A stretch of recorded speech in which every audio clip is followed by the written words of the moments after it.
Di video saya kali ini, saya ingin berbagi pengalaman saya bagaimana mengajarkan trotolan murai batu yang kita rawat ini bisa mengenal pur dan bisa makan pur sendiri. Nah, ini juga mungkin bisa menjadi referensi untuk teman-teman kalau misalnya teman-teman juga mempunyai trotolan murai batu tapi agak kesulitan bisa makan pur. Nah, biasanya kan kalau mengenalkan trotolan murai batu itu untuk bisa makan pur kan teman-teman kan pasti udah tahu ya, mungkin pernah dengar juga atau pernah melakukannya. Bisa dengan kroto kita campur di pur seperti ini ya, dicampur di pur seperti ini, diaduk gitu ya, nanti baru kita kasihkan ke trotolan murai batu kita.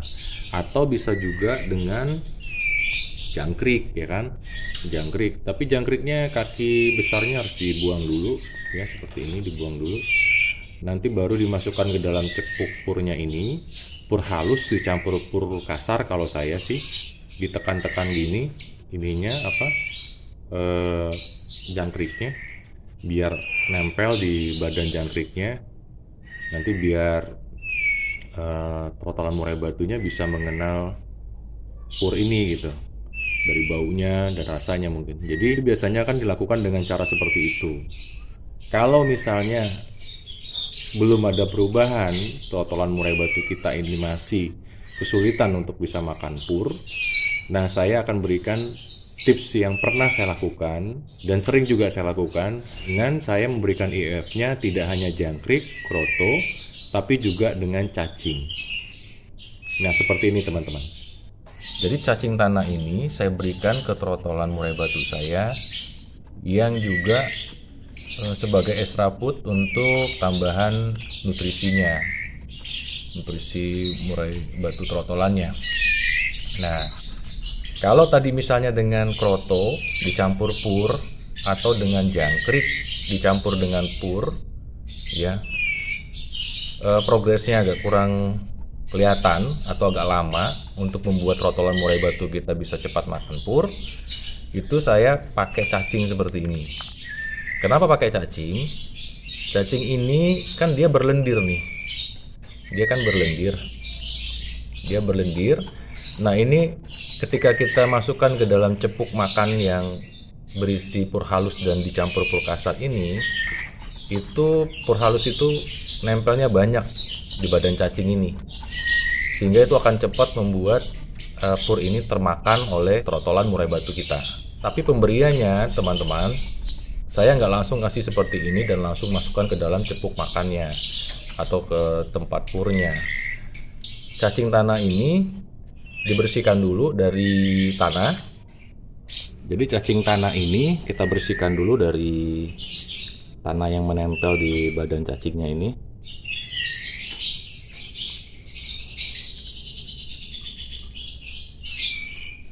Nah, setelah itu kita rendam atau kita bersihkan di air matang ya, air matang. Seperti jangan air panas. Kalau air panas kan cacingnya mati. Kalau cacingnya mati kan gimana ya, maksudnya itu kalau cacingnya masih hidup atau ekstra food yang kita pengen berikan ke anakan murai batu kita itu dalam kondisi hidup, itu kan bisa membuat naluri dari trotolan murai batu itu untuk bisa membuat cacing ini mati kan, dengan digigit-gigit gitu, sehingga pur yang menempel di badan cacing ini juga bisa termakan. Nah, seperti ini teman-teman. Setelah itu baru kita masukkan ke cepuk makannya. Nah, kalau misalnya kepanjangan, khawatir anakan trotolan murai batunya kesulitan untuk menelan, kita tinggal potong menjadi kecil-kecil seperti ini aja. Kita potong.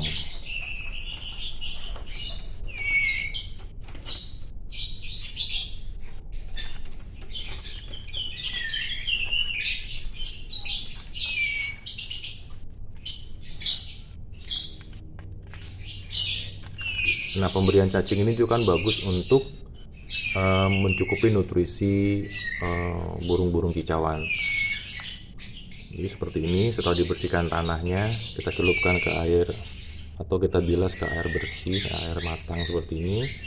Nah, setelah itu baru kita masukkan ke cepuk makan. Kalau kepanjangan kita tinggal potong-potong. Cacing ini banyak sekali nutrisi yang dibutuhkan oleh burung. Kalau di burung lomba itu biasanya murai batunya itu untuk menjaga kestabilan emosinya kan biasanya dikasih cacing tanah mungkin 1 hari atau sebelum, ya 1 hari 2 hari lah sebelum dibawa untuk lomba. Terus dia juga bagus lah kalau untuk nutrisi pertumbuhan trotolan murai batu yang masih masa pertumbuhan, untuk bulunya, tulangnya, dan lain-lain kan. Nah, setelah cacingnya dimasukkan ke dalam cepuk pur ini yang berisikan pur halus dan pur kasar, kita tinggal tekan-tekan begini, ibaratnya kita aduk lah ya, biar pur halusnya ini menempel di badan cacingnya. Nah, tadi yang saya bilang cacing itu punya lendir kan, dia berlendir sehingga pur halus ini banyak menempel nanti di badan cacing ini. Tuh seperti ini. Tuh seperti ini. Sehingga nanti pur halus ini akan lebih banyak termakan oleh trotolan murai batu kita, sehingga dia akan cepat mengenal pur yang akan kita kasihkan gitu. Nah, seperti ini teman-teman.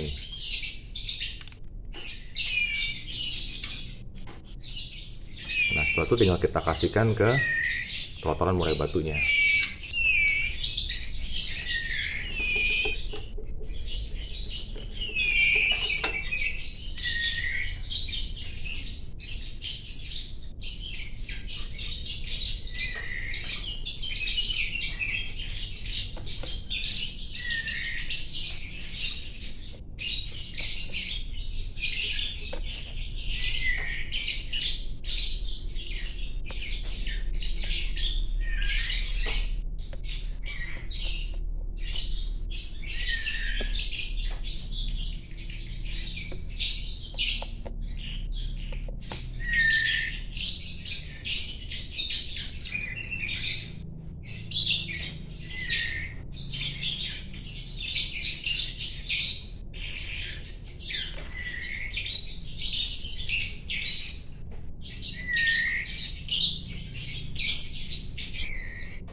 Itu saja teman-teman pengalaman yang ingin saya bagi ke teman-teman, bagaimana untuk membuat trotolan murai batu kita cepat bisa makan pur.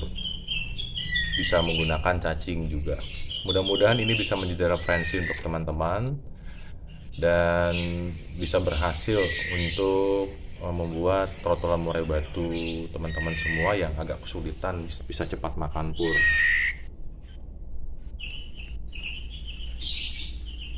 Mudah-mudahan bermanfaat. Sampai ketemu lagi di video saya selanjutnya. Salam satu hobi, sampai jumpa lagi.